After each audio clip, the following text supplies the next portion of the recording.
ने उनसे दूसरा विवाह करने का आग्रह किया, जिससे उन्होंने मान लिया। उनकी दूसरी पत्नी का नाम विष्णुप्रिया देवी था, जिन्हें आजीवन अपने स्वामी का वियोग सहना पड़ा, क्योंकि उन्होंने 24 वर्ष की आयु में संन्यास ग्रहण कर लिया, जब श्रीमती विष्णुप्रिया मुश्किल से 16 वर्ष की थी। तो यहाँ पर हमें एक चीज और मालूम चलती है महाप्रभु जी के बारे में, कि उनके 2 विवाह हुए थे। जो पहला विवाह हुआ वो हुआ श्रीमती लक्ष्मी प्रिया माता जी से, और जो दूसरा विवाह हुआ वो हुआ विष्णु प्रिया जी से। ऐसा ही बताते हैं कि जो लक्ष्मी प्रिया जी थे, उनकी सांप के काट लेने से उनका मृत्यु हुई थी। संन्यास ग्रहण करने के बाद महाप्रभु ने अपनी माता श्रीमती सची देवी के आग्रह पर जगन्नाथपुरी को अपनी कर्मभूमि बना लिया, और वहां पर 24 वर्षों तक रहे। ऐसा प्रभु जी ने भी जब हमें पढ़ाया था चैतन्य चरितामृत, तो उसमें हमने सुना था कि किस प्रकार से महाप्रभु की तीव्र इच्छा थी वृंदावन जाने की, लेकिन माता सची देवी चाहते थे कि वो वृंदावन ना जाकर वो जगन्नाथपुरी में रहें, क्योंकि वृंदावन धाम और जगन्नाथपुरी धाम में कोई अंतर नहीं है। अगर आप जगन्नाथपुरी धाम भी जाएंगे तो वहां पर भी कुछ ऐसे ऐसी लीला स्थली हैं जिनको वृंदावन के लीला स्थली से ही समान माना जाता है। और उनकी ये भी इच्छा थी कि जगन्नाथपुरी में अगर रहेंगे तो वहां से हर एक दिन दूसरे दिन में कोई ना कोई जगन्नाथपुरी जाता रहेगा पश्चिम बंगाल से, तो उनको अपने पुत्र श्री चैतन्य महाप्रभु के विषय में जानकारी मिलती रहेगी, उनकी लीलाओं की जानकारी मिलती रहेगी, उनके स्वास्थ्य की जानकारी मिलती रहेगी। तो उन्होंने विशेष आग्रह किया था महाप्रभु जी से, सची माता ने, कि वो वृंदावन ना जाएं और उसके जगह पर वो जगन्नाथपुरी में अपना निवास स्थान बनाए। इनमें से उन्होंने 6 वर्ष भारत, विशेष रूप से संपूर्ण दक्षिण भारत में श्रीमद् भागवत का उपदेश देते हुए निरंतर भ्रमण करने में बिताए। भगवान चैतन्य ने न केवल श्रीमद् भागवत का उपदेश दिया, अपितु भगवत गीता का भी अत्यंत व्यवहारिक ढंग से प्रचार किया। भगवत गीता में भगवान श्री कृष्ण को परम भगवान के रूप में अंकित किए गए हैं। दिव्य विज्ञान के इस महान ग्रंथ में उनका अंतिम उपदेश यह है कि मनुष्य को चाहिए कि वे समस्त धार्मिक कृत्यों की सारी विधियों को त्याग कर उन्हें भगवान श्री कृष्ण को ही एकमात्र पूजनीय स्वामी के रूप में स्वीकार करें। तो हम यहाँ पर देख रहे हैं कि किस प्रकार से यहाँ पर भगवान कृष्ण बता रहे हैं कि समस्त विधियों को त्याग कर, मतलब समस्त जो अलग अलग प्रकार के विधि और तरीके हैं उन सबको त्याग कर एक मात्र शरण किसकी ग्रहण करें, एकमात्र शरण ग्रहण करें भगवान श्री कृष्ण की। फिर उन्होंने अपने सभी भक्तों को आश्वस्त किया है कि वे समस्त पापों से उनकी रक्षा करेंगे, अतः उन्हें किसी प्रकार की चिंता नहीं करनी चाहिए। तो मेरा आप सबसे यहाँ पर एक रिक्वेस्ट है कि आप में से कोई बताना चाहेगा कि ये जो हमने अभी 3-4 लाइन पढ़ी जिसमें भगवान श्री कृष्ण बता रहे हैं भगवद गीता के विषय में, तो ये कौन से श्लोक है जिसके विषय में भगवान श्री कृष्ण यहाँ पर बता रहे हैं? कोई भी अगर बताना चाहे तो अनम्यूट करके बता सकता है।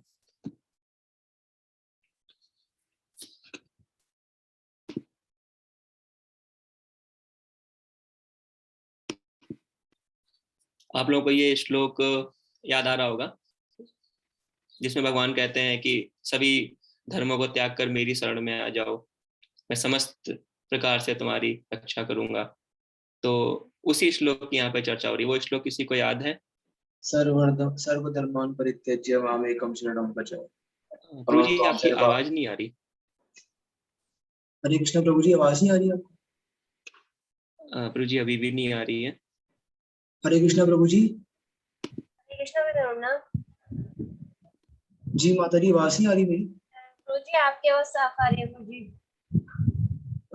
तो विद्वान मुकुंद प्रभु, या ऐसे तो आपका? आपका यहाँ पे अनम्यूट। नहीं, मेरी सही है आवाज, माता जी को आ रही है।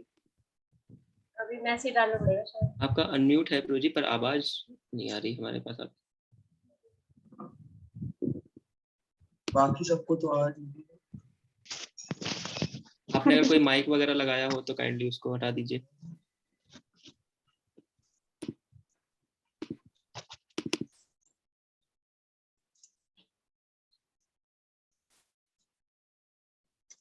अच्छा, तो शायद मेरे पास में नहीं आ रही है। प्रियंका माता जी ने कहा है कि वॉइस आ रही है।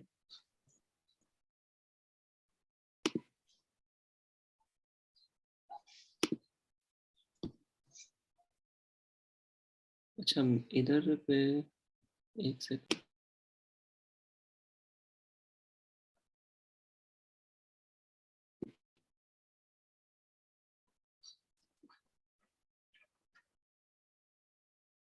एक बार फिर से बोलेंगे प्रभु जी आप?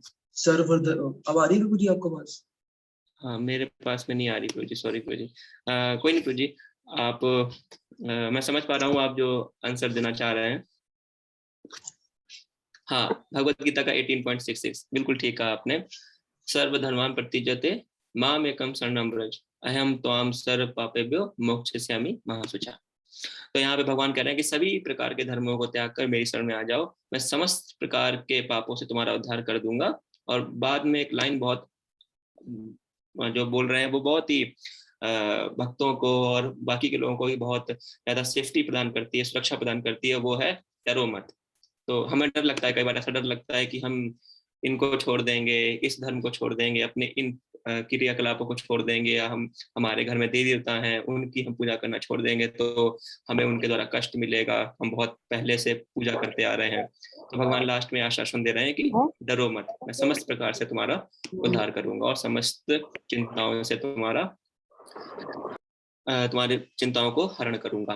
फिर आगे कह रहे हैं दुर्भाग्यवश भगवान श्री कृष्ण के प्रत्यक्ष आदेश तथा भगवत गीता के उपदेशों के बावजूद अल्पज्ञानी लोग भ्रमवश उन्हें केवल एक महान ऐतिहासिक व्यक्ति मान लेते हैं, अतएव वे उन्हें आदि भगवान के रूप में स्वीकार नहीं कर सकते।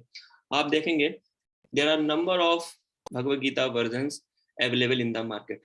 मार्केट में बहुत सारे वर्जन्स भगवत गीता के हैं और बहुत सारे लेखकों ने अपने अपने हिसाब से इंटरप्रिटेशन किया है भगवत गीता का, और उन्होंने भगवान कृष्ण को भगवान ना मानते हुए उसमें एक महान व्यक्ति के रूप में माना है। तो जब आप भगवान को भगवान नहीं मानेंगे और एक महान व्यक्ति के रूप में मानेंगे तो आप भगवत गीता की जो संदेश है उसको सही रूप में अपना नहीं पाएंगे। आप भगवत गीता में सिर्फ भगवान को भगवान मान लीजिए, उसके बाद आप भगवत गीता को पढ़िए, भले ही आपको समझ में नहीं भी आ रही हो तब भी पढ़िए, लेकिन उसमें भगवान को भगवान के रूप में ही मान के पढ़िए। इसीलिए प्रभुपाद जी ने बहुत साफ अक्षरों में लिखा है श्री भगवान उवाचा, जहां भी आप देखेंगे कि श्री भगवान कहते हैं, ताकि ये बिल्कुल एकदम से हमारे अंदर अंडरस्टैंडिंग आ जाए, एकदम से क्लियर हो जाए कि एक्चुअली में कौन है, भगवान श्री कृष्ण है जो ये सारी बातें बता रहे हैं। तो यहाँ पर अलग अलग प्रकार से लोग अलग अलग तरीके से भगवान को देखते हैं और फिर उस प्रकार से निष्कर्ष देते हैं, लेकिन सबसे ज्यादा अगर कोई प्रचलित भगवत गीता है तो वो है प्रभुपाद जी की, जो है Bhagavad Gita as it is, Bhagavad Gita यथारूप।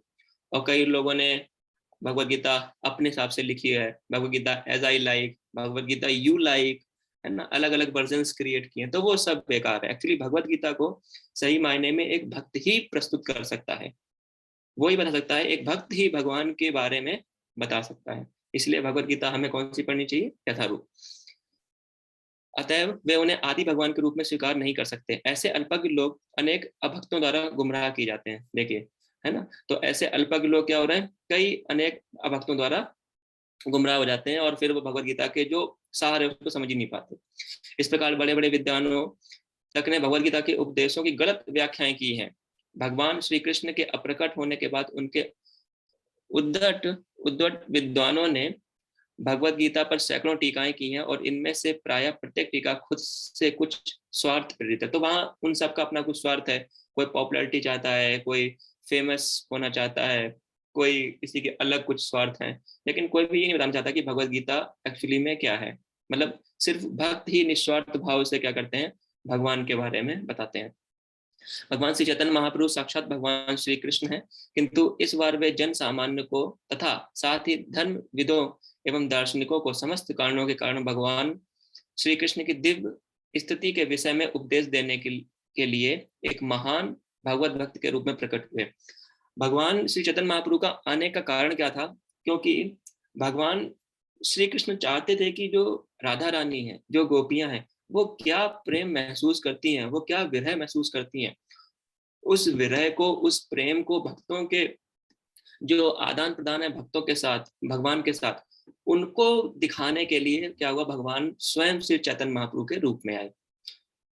उनके उपदेश का सार यह है कि ब्रज भूमि वृंदावन के ब्रज के राजा नंद महाराज के पुत्र के रूप में प्रकट होने वाले भगवान श्री कृष्ण पूर्ण पुरुषोत्तम भगवान परमेश्वर हैं और सबों के द्वारा पूज्य हैं। भगवान वृंदावन धाम भगवान से अभिन्न है, क्योंकि भगवान के नाम, यश, रूप तथा उनकी आविर्भाव स्थली परम ज्ञान के रूप में भगवान से अभिन्न है। अब अभिन्न का मतलब है नॉन डिफरेंट। जो भगवान का नाम है, जैसे हम लोग हरे कृष्ण महामंत्र का जप करते हैं, तो जो हरे कृष्ण महामंत्र का जप करना है वो भगवान से अभिन्न है। मतलब वो और भगवान, मतलब हरे कृष्ण महामंत्र और भगवान में कोई अंतर नहीं है। भगवान की लीलाएं, भगवान का यश, ये सब भगवान से अभिन्न है। अतः वृंदावन धाम भगवान के ही समान पूज्य है। भगवान की दिव्य पूजा का सर्वोच्च रूप ब्रजभूमि की गोपिकाओं द्वारा प्रदर्शित शुद्ध भगवत प्रेम के रूप में प्रकट हुआ। जैसे कि आजकल हम जो प्रभु जी के द्वारा श्रवण कर रहे हैं भागवतम का, तो उसमें भी आजकल वृंदावन धाम का ही विश्लेषण हो रहा है, वृंदावन ब्रजभूमि धाम का ही हो रहा है। किस प्रकार जो गोपियों का प्रेम है भगवान के प्रति, उसका विषय में प्रभु जी हमें बहुत ही अच्छी तरीके से बता रहे हैं। तो अगर आप सुबह का भागवतम भी अटेंड कर रहे होंगे तो आप समझ पा रहे होंगे किस प्रकार जो गोपियां हैं उनके द्वारा जो शुद्ध भगवत प्रेम है वो जो प्रकट होता था, वो एक्चुअली में दिव्य जो भूमि है वृंदावन धाम की, उसमें देखने को मिलता है। भगवान श्री चैतन्य महाप्रभु इस प्रक्रिया की संस्तुति पूजा की सर्वोत्तम विधि के रूप में करते हैं। वे भगवान को समझने के लिए श्रीमद् भगवत पुराण को निष्कलंक साहित्य के रूप में स्वीकार करते हैं और वे उपदेश देते हैं कि सारे मनुष्यों को जीवन का चरम लक्ष्य भगवत प्रेम के स्तर पर को प्राप्त करना है। हमारे जो जीवन है इसका सर्वोत्तम लक्ष्य क्या है? कोई कह सकता है, अगर किसी भौतिक व्यक्ति से पूछो आपके जीवन का लक्ष्य क्या है, तो कोई कह सकता है मेरे जीवन का लक्ष्य है इंजीनियर बनना, कोई कह सकता है मेरे जीवन का लक्ष्य है डॉक्टर बनना, किसी का और हो ज्यादा होगा तो IAS बनना, PCS बनना। लेकिन एक्चुअली में अगर देखा जाए तो शास्त्रों का निचोड़ के आधार पर अगर देखा जाए तो जो मनुष्य जीवन का परम लक्ष्य है या चरम लक्ष्य है वो है भगवान श्री कृष्ण का प्रेम प्राप्त करना और फिर से भगवान के धाम में वापस जाना। भगवान चैतन्य के अनेक भक्तों ने, जैसे कि श्री वृंदावन दास ठाकुर, श्री लोचन दास ठाकुर, श्री कृष्णदास कविराज गोस्वामी, श्री कवि कर्णपूर्ण, श्री प्रबोधानंद सरस्वती, श्री रूप गोस्वामी, श्री सनातन गोस्वामी, श्री रघुनाथ भट्ट गोस्वामी, श्री जीव गोस्वामी, श्री गोपाल भट्ट गोस्वामी, श्री रघुनाथ दास गोस्वामी ने तथा विगत 200 वर्षों में श्री विश्वनाथ चक्रवर्ती, श्री बलदेव विद्याभूषण, श्री श्यामानंद गोस्वामी, श्री नरोत्तम दास ठाकुर, श्री भक्ति विनोद ठाकुर तथा अंत में श्री भक्ति सिद्धांत सरस्वती ठाकुर हमारे गुरु महाराज तथा अन्य अनेक महान विख्यात विद्वानों तथा भक्तों ने भगवान के जीवन तथा उनकी शिक्षाओं के विषय में बड़े बड़े ग्रंथ लिखे हैं। अब ये जो इतने सारे यहाँ पर आचार्यों के नाम आ रहे हैं, ये सब भगवान के शुद्ध भक्त हैं। और यहाँ पे प्रभुपाद जी लिख रहे हैं हमारे गुरु महाराज, तो ये प्रभुपाद जी ने लिखा है, इसलिए प्रभुपाद जी यहाँ पे लिख रहे हैं हमारे गुरु महाराज, मतलब कि श्री भक्ति सिद्धांत सरस्वती ठाकुर गोस्वामी प्रभुपाद जी। ऐसे ग्रंथ वेदों, पुराणों, उपनिषदों, रामायण, महाभारत तथा अन्य आचार्यों द्वारा स्वीकृत अन्य इतिहासों एवं प्रामाणिक साहित्य जैसे शास्त्रों पर आधारित उनकी रचना अद्वितीय और उनका प्रस्तुतिकरण अतुलनीय है और वे सभी दिव्य ज्ञान से परिपूर्ण है। दुर्भाग्यवश विश्व के लोग अब भी उनसे अनजान हैं, किंतु जब ये सारा साहित्य जो मुख्य रूप से संस्कृत तथा बांग्ला में है विश्व के सामने प्रकाश में आएगा, तब विचारशील लोगों के समक्ष प्रस्तुत होगा, तब ये रुग्ण संसार भारत के गौरव तथा प्रेम संदेश से आप्लावित हो उठेगा। जो आचार्यों की गुरु शिष्य परंपरा से स्वीकृत न होने वाली विविध भ्रामक विधियों द्वारा शांति तथा संप्रदाय की खोज के व्यर्थ प्रयासों में लगा हुआ है। तो बेसिकली हमें क्या करना है कि गुरु शिष्य परंपरा से ही हमको ये जो शास्त्र हैं इनका ज्ञान लेना है। अगर हम गुरु शिष्य परंपरा में इनको स्वीकृत नहीं करेंगे तो हम भी ना जाने ऐसे ही अलग अलग जो हमारे डाउट्स हैं उनसे हम घिरे रहेंगे और कभी भी भगवान को सही रूप में समझ नहीं पाएंगे। तो ये हमारा कर्तव्य है कि हम जो आचार्यों के द्वारा लिखी हुई गुरु शिष्य परंपरा में आए हुए जो शास्त्र हैं उनका ही हमें अध्ययन करना चाहिए। और इसलिए प्रभुपाद जी ने ऐसा कोई शास्त्र नहीं छोड़ा है जो उन्होंने अपने जीवन काल में हमारे सामने उसको प्रस्तुत ना किया हो, उसको ना लिखा हो, ताकि हमें किसी भी शास्त्र को ढूंढना ना पड़े, किसी भी शास्त्र के लिए विचलित ना होना पड़े कि ये शास्त्र होता तो हम इसको ही पढ़ के भगवान के बारे में समझ पाते। इसलिए प्रभुपाद जी ने सारे शास्त्रों का क्या किया है, उन सबको लिख दिया है, लिपिबद्ध कर दिए हैं। यदि भगवान चैतन्य महाप्रभु के जीवन तथा उपदेशों के इस संक्षिप्त वर्णन के पाठक श्री वृंदावन दास ठाकुर कृत श्री चैतन्य भागवत तथा श्री कृष्णदास कविराज गोस्वामी कृत चैतन्य चरितामृत नामक पुस्तक पढ़ेंगे तो उन्हें काफी लाभ पहुंचेगा। अब वैसे तो चैतन्य महाप्रभु के ऊपर बहुत सारे ग्रंथ लिखे गए हैं, लेकिन जो प्रमाणिक ग्रंथ हैं उनमें से 2 प्रमाणिक ग्रंथ बहुत अधिक चर्चा में रहते हैं। उसमें से पहला है श्री वृंदावन दास ठाकुर के द्वारा रचित श्री चैतन्य भागवत, और दूसरा चैतन्य चरितामृत जो कि श्री कृष्णदास कविराज गोस्वामी के द्वारा लिखा हुआ है। और इनको पढ़ेंगे तो आपको वाकई में चैतन्य महाप्रभु के समस्त जीवन चरित्र के विषय में, उनके समस्त लीलाओं के विषय में आपको मालूम चल जाएगा।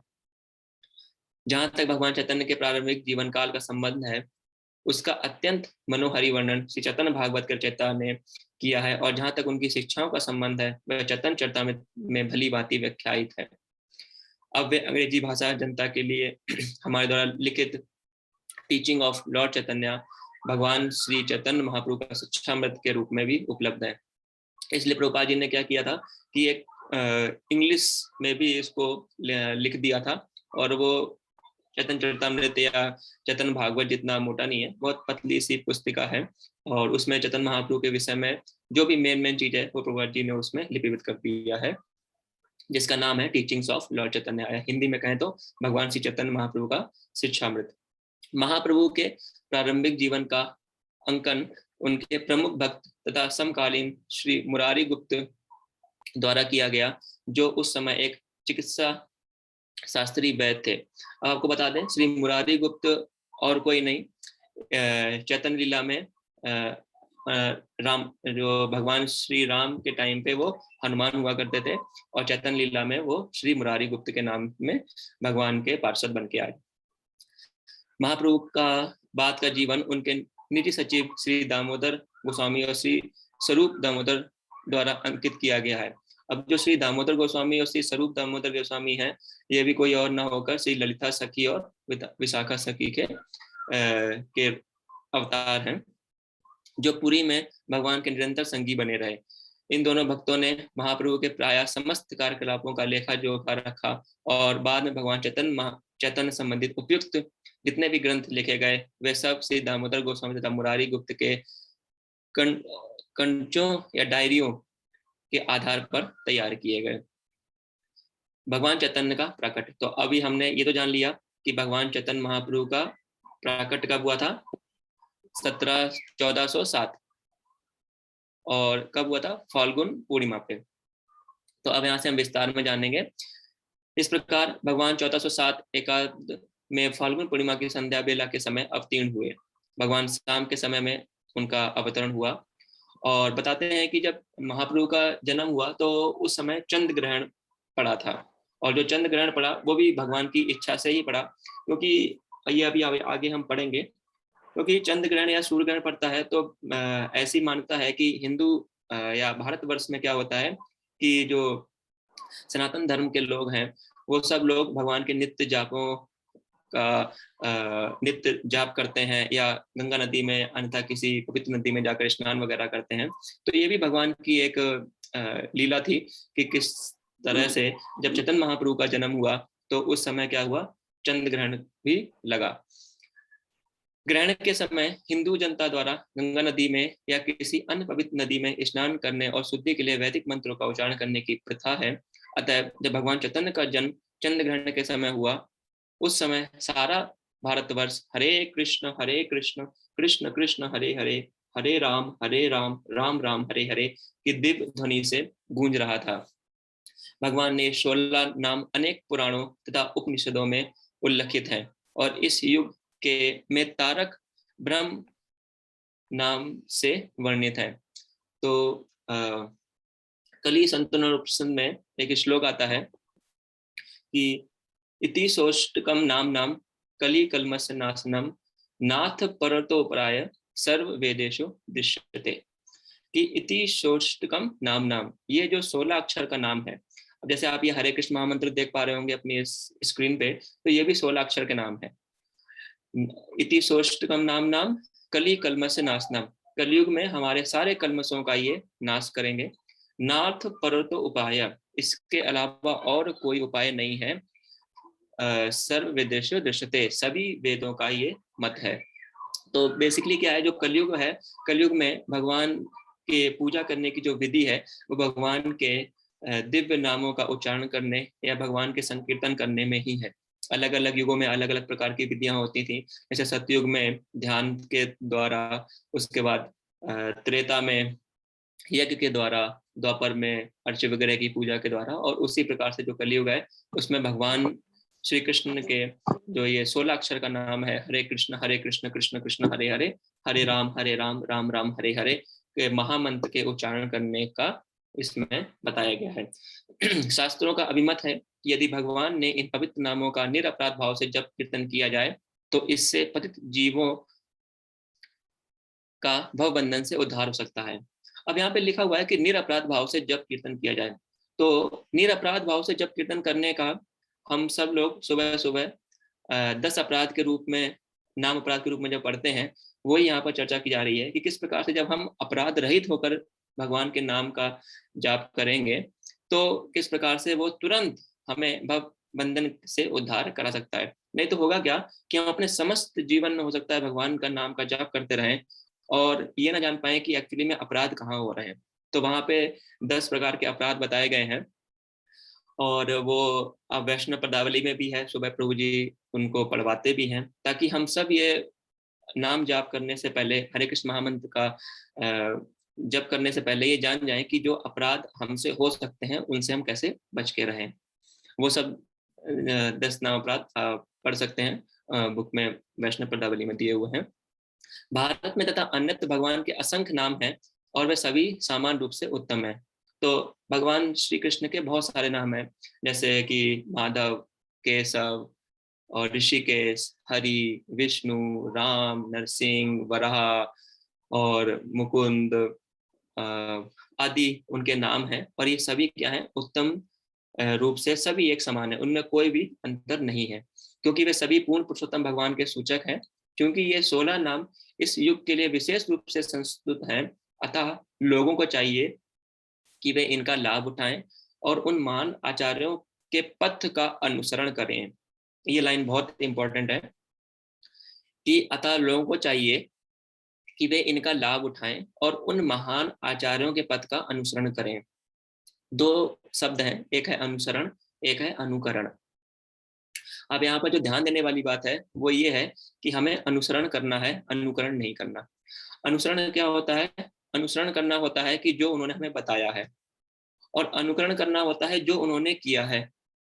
अब जैसे कई बार क्या होते हैं, कुछ मूर्ख लोग भगवान का अनुकरण करने लगते हैं। कैसे? जैसे भगवान ने गोपियों के साथ डांस किया, रास लीला की, तो वो भी सोचते हैं कि मैं भी रास लीला करूं। तो कुछ लोग सो कॉल्ड मतलब इस प्रकार का प्रयास करते हैं। अगर उनको अनुकरण करना ही है तो भगवान ने बहुत सारे जो दानव थे उनका वध किया। जो गोवर्धन पर्वत था उसको 7 दिन 7 रात अपने अनामिका उंगली में, छोटी वाली उंगली में उठा के रखा, वो किया। अगर हमसे कह दिया जाए कि एक चेयर को ही 1 घंटे उठा के रख लो तो हमारे लिए वो चीज पॉसिबल नहीं है।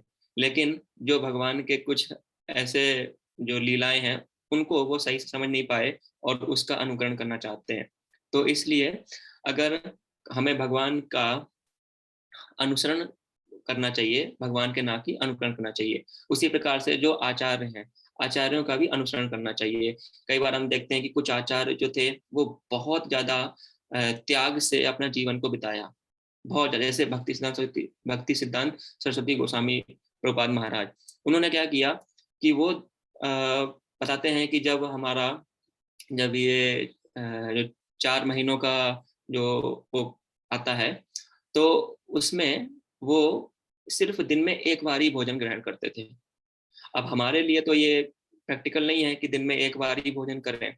अब दिन में 1 बार भोजन करना ही काफी नहीं था, वो अपने हाथों को पीछे बांध लेते थे और उसके बाद थाली में जितना एक बार उनके मुख में आ जाए उतना ही ग्रहण करते थे।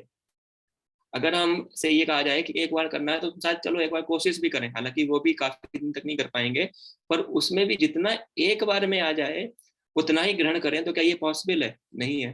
तो ये हमारे आचार हैं जिन पर जो भगवान के पार्षद हैं या भगवान के जो पार्षद तो नहीं कहेंगे, भगवान के जो दिव्य उनको जो शक्तियां मिली हुई हैं, जो भगवान के प्योर डिवोटी हैं, तो वही ऐसा कर सकते हैं।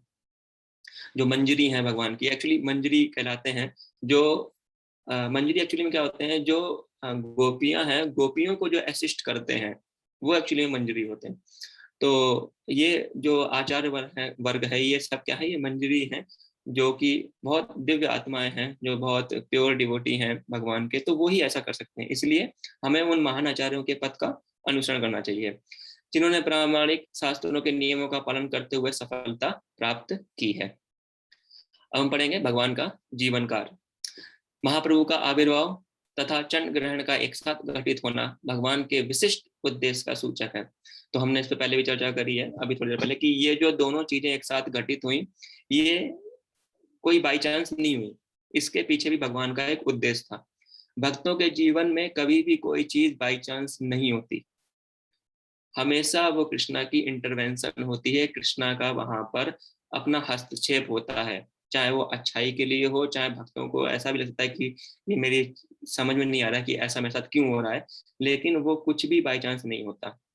अगर मान लीजिए कोई आपको लकली कोई श्रम कम करना पड़ रहा है और आपको उसका फल मिल रहा है, तो इसमें भी भगवान का इंटरवेंशन है, ये कोई बाई चांस नहीं। जैसे कई बार लोग कह देते हैं टच वुड या लकली या इस तरीके का वर्ड यूज करते हैं, तो भक्तों की डिक्शनरी में ऐसे वर्ड नहीं है। भक्तों की डिक्शनरी में एक वर्ड है और वो है कि वो भगवान की ही कृपा से ये हुआ। तो ये जो यहाँ पर एक साथ घटित हुआ, ये भी भगवान का एक उद्देश्य था। ये उद्देश्य था कि इस कलह के युग में भगवान नाम कीर्तन की महत्वता का प्रचार करना। इस वर्तमान युग में छोटी छोटी बातों पर कलह होने लगता है। अब देखिए, ये कलयुग जो है वो कलह का युग है, और इस कलह के युग में छोटी छोटी बातों पर घर में कलेश होता है।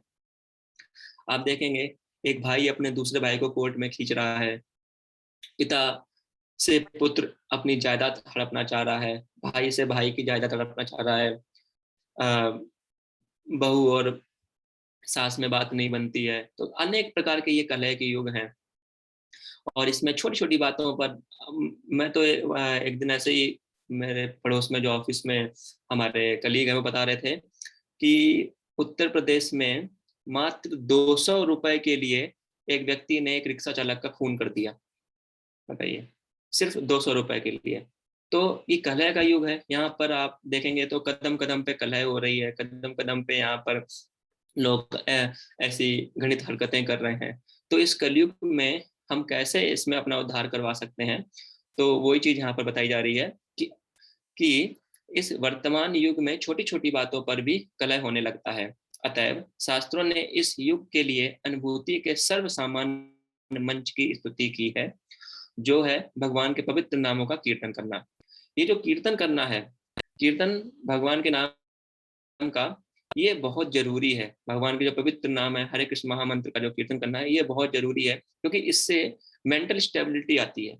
हम छोटी छोटी बातों में किस प्रकार से विचलित ना हो, ये हमें इस भगवान के नाम से बहुत ज्यादा हमको बल मिलता है। तो इसलिए बहुत जरूरी है हमारे आध्यात्मिक दृष्टि से भी और भौतिक दृष्टि से भी कि हमें भगवान के जो पवित्र नाम है उनका नियमित रूप से कीर्तन करना चाहिए।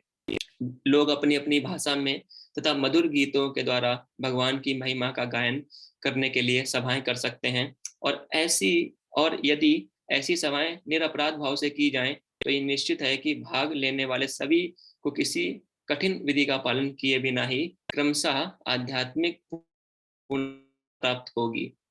ऐसी सभाएं में सब लोग, विद्वान तथा मूर्ख, धनी तथा निर्धन, हिंदू तथा मुसलमान, अंग्रेज तथा भारतीय, भगवान चैतन्य का नाम स्थल एवं चांडाल तथा ब्राह्मण सभी दिव्य ध्वनि सुन सकते हैं।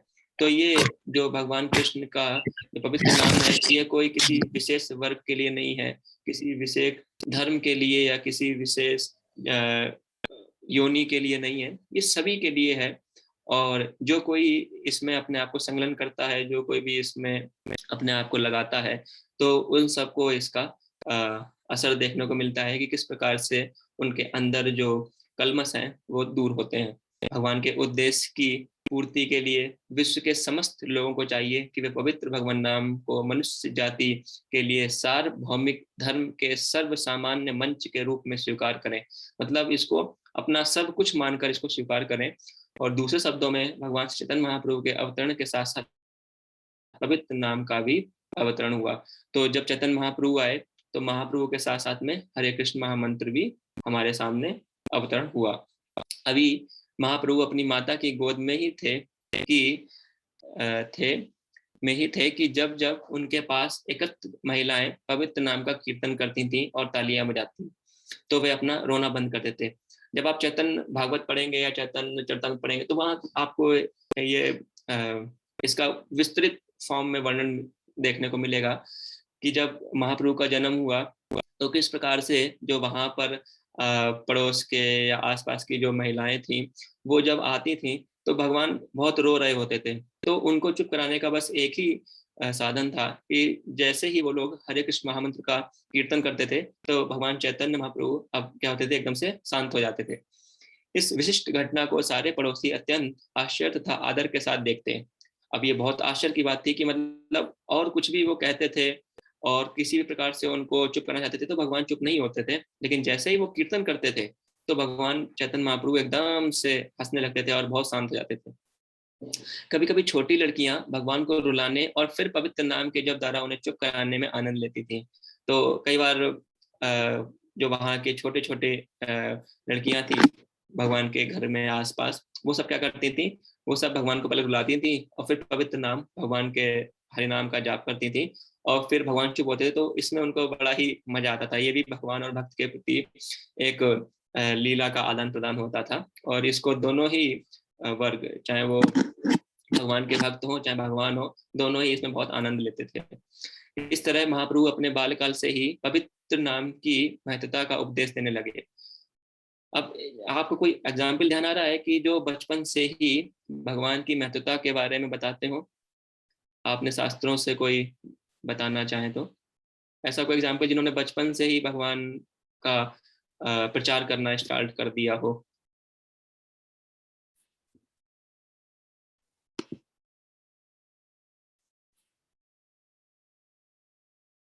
हरे कृष्ण प्रेसिडेंट नाम कुलदीप पराशर प्रभु जी।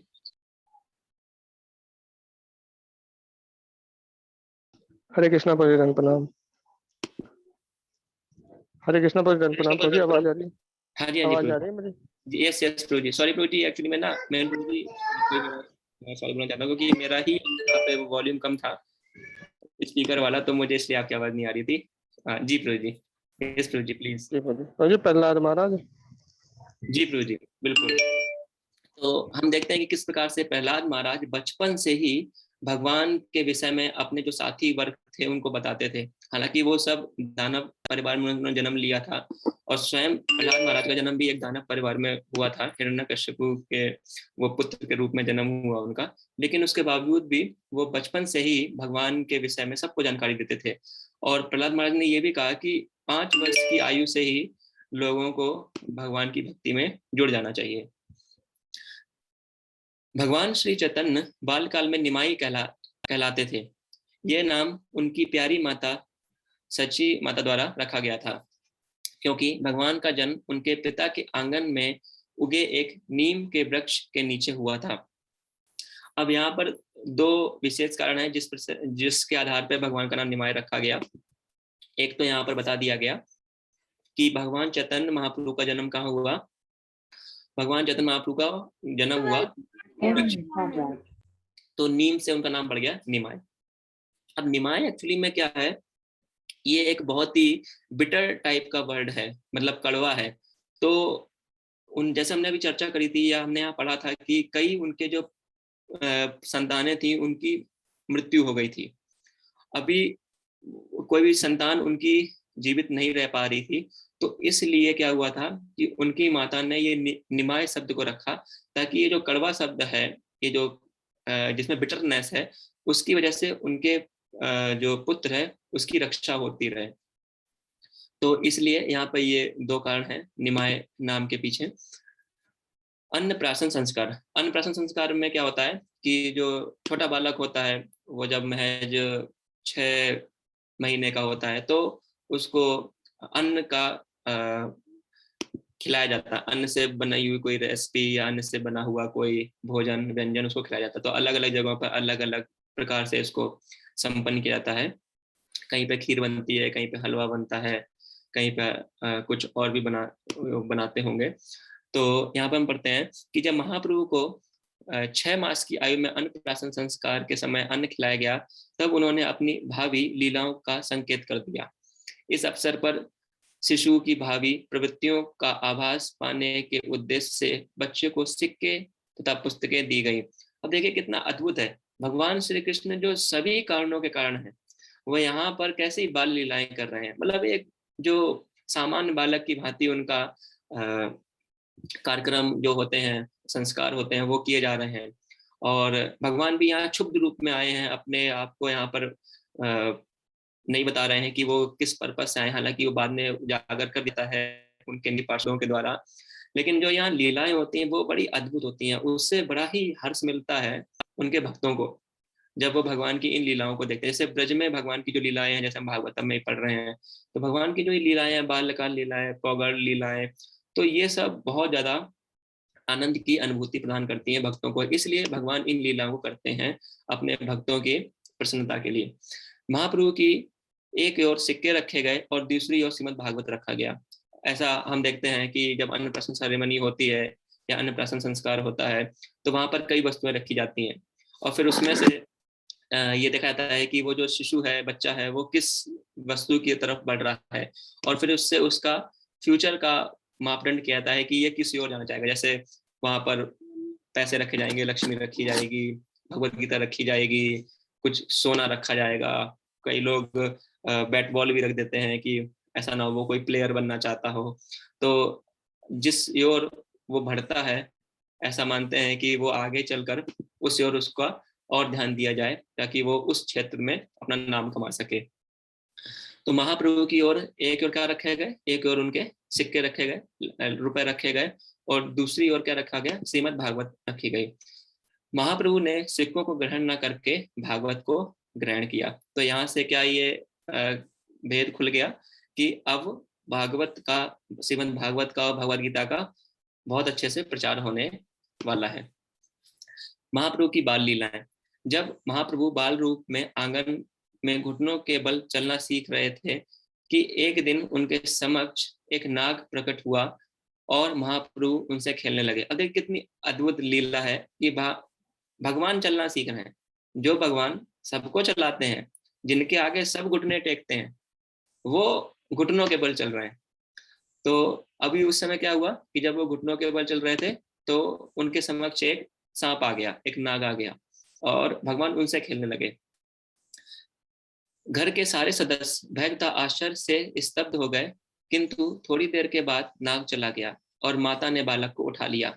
हम कृष्ण लीला में भी देखते हैं कि जब भगवान अलग अलग प्रकार से दानवों का वध करते थे तो माता यशोदा उनको एक शिशु की भांति उनको अपने गोद से लगा लेती थी, फिर उनको गाय की पूंछ से उनको पुचकारती थी, गंगा जल से उनका स्नान करवाती थी, भगवान विष्णु के अलग अलग नामों से उनका जाप करवाती थी, अलग अलग जगह पर टीका लगाती थी, क्योंकि वो भगवान को भगवान नहीं समझ रहे। अगर माता यशोदा भगवान को भगवान समझ लेंगे तो फिर वो उस रूप में उनकी सेवा कर ही नहीं पाएंगे। अगर हमको मालूम चल जाए कि सामने वाले व्यक्ति एक प्राइम मिनिस्टर है तो हमारी जो डीलिंग्स है वो चेंज हो जाएंगी। अब हम उसको अपने दोस्त के रूप में नहीं वार्तालाप कर पाएंगे। मान लीजिए आपका कोई दोस्त है और आप अनभिज्ञ हैं कि ये जो मेरा दोस्त है ये बहुत ही एक धनी परिवार से अपना संबंध रखता है। आप कभी आप उसके गले में हाथ डालते हैं, कभी आप उसके सामने उससे खेल रहे हैं, मतलब कभी आपकी जो डीलिंग्स है उसका बहुत ही मतलब एक साधारण डीलिंग्स है, लेकिन आपको मालूम चल जाए कि वो किसी चीफ मिनिस्टर का बेटा है तो आपकी डीलिंग्स चेंज हो जाएंगी ना एकदम से। अब आप उससे बहुत रिस्पेक्टफुल रूप में बात करेंगे, बहुत उसको रिस्पेक्ट देंगे। अभी तक तुम कहते रहे होगे तो आप कह के रह के बात करेंगे, हालांकि वो भले ही हमारे ही एज का हो। तो उसी प्रकार से भी जब माता यशोदा भगवान के साथ में उनका आदान प्रदान हो रहा है, तो माता यशोदा उनको ये आभास नहीं है कि ये भगवान है। कभी कभी उनको थोड़ा बहुत होता भी है तो भगवान उसको भी ढक देते हैं, लेकिन अगर कोई बाहर से भी कहता है तो माता यशोदा उन पे ही चिल्ला देती है कि नहीं नहीं, ये तो मेरा लाला है, ये तो छोटा सा बच्चा है, ये थोड़ी ना कोई भगवान है। हाँ, हो सकता है कि कोई थोड़ी दिव्य आत्मा, भगवान की स्पेशल शक्ति उसको मिली हो, लेकिन ये तो मेरा लाला है। और लाला कैसे, जैसे माँ के भी एक बच्चा होता है साधारणतया रूप में, उसी प्रकार से वो उनका देख रेख करती हैं। तो यहाँ सेम यहाँ पर भी ऐसा ही हो रहा है कि जब वो नाग वहां से चला गया तो तुरंत सची माता ने बालक को, महाप्रभु को उठा लिया। एक बार चोर उनके आभूषण छीनने के उद्देश्य से उन्हें चुरा ले गया, किंतु वे डरे नहीं और मोहग्रस्त चोर के कंधे पर चढ़े चढ़े यात्रा का आनंद ले रहे। ये चोर बच्चे को लूटने के लिए एकांत स्थान की तलाश में था, किंतु ऐसा हुआ कि वह चोर इधर उधर घूमकर फिर से जगन्नाथ मिश्र के घर पहुंच गया और पकड़े जाने के भय से बालक को तत्काल ही वहीं पर छोड़ गया। निसंदेह चिंतित माता पिता तथा परिजन खोए बालक को पाकर अत्यंत प्रसन्न थे। तो चैतन्य महाप्रभु की जो लीलाएं हैं वो भगवान श्री कृष्ण की लीलाएं बहुत मैच करती हैं। तो जैसे वहां पर भी भगवान कभी नहीं मिलते थे तो सब एकदम ब्रजवासी जो थे वो एकदम चिंतित हो जाते थे कि भगवान कहाँ है, और कहीं मान लीजिए किसी दानव के पास में भगवान बैठे हुए हैं तो एकदम से माता यशोदा उनको उठा लेते थे। तो वैसे ही लीलाएं यहाँ महाप्रभु भी कर रहे हैं। एक बार एक तीर्थयात्री ब्राह्मण भगवान जगन्नाथ मिश्र के घर पधारा, और जब वह भगवान को भोग अर्पित कर रहा था तो महाप्रभु उनके समक्ष प्रकट हुए और उन्होंने भोग ग्रहण कर लिया। अब वो तो स्वयं भगवान है। जब उन ब्राह्मण ने भगवान को आह्वान किया भोग लेने के लिए, तो महाप्रभु ने क्या किया, उस भोग को खुद ही ग्रहण कर लिया। अब उस ब्राह्मण को तो ये बात मालूम नहीं है कि महाप्रभु स्वयं भगवान श्री कृष्ण है। तो अब आगे देखते हैं। उस ब्राह्मण को सारा भोजन फेंक कर फिर से भोग तैयार करना पड़ा, क्योंकि उस बच्चे ने छू जो लिया था। अगली बार भी ऐसा हुआ और तीसरी बार भी ऐसा ही हुआ। मतलब उन्होंने 3 बार इस प्रकार से फिर से भोजन बनाया और तीनों बार क्या हुआ, महाप्रभु ने उसको चख लिया। तो अब जब उनको मालूम नहीं है कि महाप्रभु स्वयं कृष्ण है तो उनको लगा कि साधारण बालक है। अब साधारण बालक के द्वारा छुआ हुआ या खाया हुआ भोजन तो भगवान को अर्पित किया नहीं जा सकता है। तो इसलिए क्या हुआ, उन्होंने फिर से बार बार उस भोजन को पकाया। अगली बार भी ऐसा हुआ और तीसरी बार भी ऐसा ही हुआ। तो बच्चे को पकड़कर सुला दिया गया। अर्धरात्रि के समय जब घर के सभी लोग सो गए तो उस ब्राह्मण ने अपने द्वारा तैनात किए गए उस विशिष्ट भोग को श्री विग्रह को अर्पित किया। अब यहाँ पर क्या हुआ, जब वो महाप्रभु को सुला दिया गया, फिर उसके बाद उन्होंने एक बार फिर से भोग तैयार किया और फिर से भगवान श्री कृष्ण को अर्पित किया। लेकिन उस समय भगवान ने पूर्वतः प्रकट होकर उस भोग को जूठा कर दिया और तब वह ब्राह्मण रोने लगा। अब वो ब्राह्मण भी कितनी बार भोग को बनाए, वो भी बेचारे बना बना के थक गए। 1 बार बनाए, 2 बार बनाए, 3 बार बनाए, अर्धरात्रि में 4 बार बना लिया और हर बार ही यही प्रक्रिया हो रही है। तो गलत दोनों लोग नहीं है अपनी अपनी जगह पर, बस ये है कि उनको मालूम नहीं है कि ये एक्चुअली हो किस वजह से रहा है। तो अब भगवान भी क्या कर रहे थे, अब भगवान अपने आप को यहाँ पर उनके समस्त अपनी जो स्थिति है या भगवान अपने आप को बताएंगे। किंतु चूंकि घर के सारे लोग सोए थे अतः उसका रोना किसी ने सुना नहीं। उस समय बाल रूप भगवान उस भाग्यवान ब्राह्मण के समक्ष प्रकट हुए और स्वयं कृष्ण के रूप में अपना दर्शन दिया। ब्राह्मण को इस घटना को प्रकट न करने के लिए कहकर बालक अपनी माता की गोद में लौट आया। और फिर क्या हुआ था, चैतन्य महाप्रभु ने उनसे कहा कि अभी वो इस बात को किसी के सामने प्रकट ना करें। उनके बाल्यकाल की ऐसी अनेक घटनाएं, कभी कभी एक नटखट बालक की भांति वे उन रूढ़िवादी ब्राह्मणों को तंग करते जो गंगा स्नान करने आते। जब ब्राह्मणों ने उनके पिता की शिकायत की कि वे पाठशाला में जाने के बदले उन पर पानी फेंकते हैं, तो वे सहसा अपने पिता के समक्ष स्कूल की वेशभूषा में पुस्तकें लिए प्रकट हो, ये मानो वे सीधे स्कूल से आ रहे हैं। मतलब भगवान से अच्छा ड्रामेटिक कौन हो सकता है, भगवान से अच्छा ड्रामा कौन कर सकता है। ये तो जो लोग रिहर्सल करते हैं, जो प्ले थिएटर करते हैं, वो सब तो कुछ नहीं है। भगवान एक्चुअली में क्या है, रियल ड्रामेस्टिक तरीके से भगवान करते हैं और ऐसे करते हैं कि कोई समझ भी नहीं पाता कि हो क्या रहा है। तो यहाँ पर भी क्या है, जब वो रूढ़िवादी ब्राह्मण उनकी शिकायत करने आते थे तो वो कहते थे कि मैंने ऐसा कुछ किया ही नहीं है, और ऐसा लगता था कि वो अभी स्कूल से ही आ रहे हैं, वो कहीं ऐसी जगह गए ही नहीं थे गंगा तट पे कि जहाँ पर उन्होंने ऐसी कुछ हरकत की भी है। वे स्नान घाट के पड़ोस में उन लड़कियों से परिहास करते रहते जो अच्छा पति पाने के उद्देश्य से शिव जी की पूजा करने में व्यस्त रहती।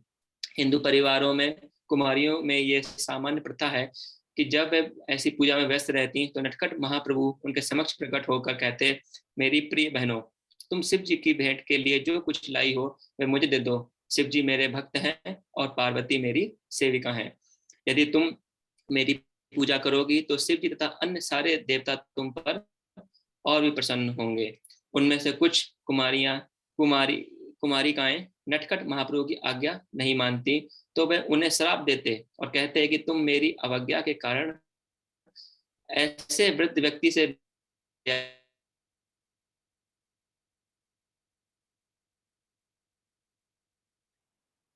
कुमारिकाएं उन्हें विविध सामग्रियां अर्पित करती और तब महाप्रभु उन्हें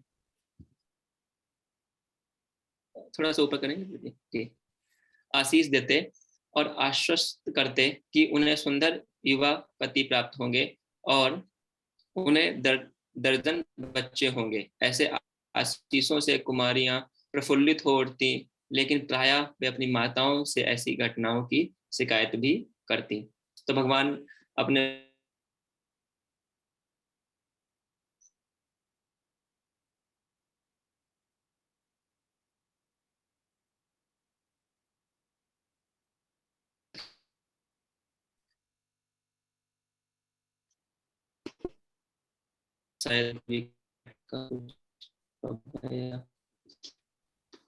हरे कृष्णा, मेरी आवाज आ रही है आप सबके पास?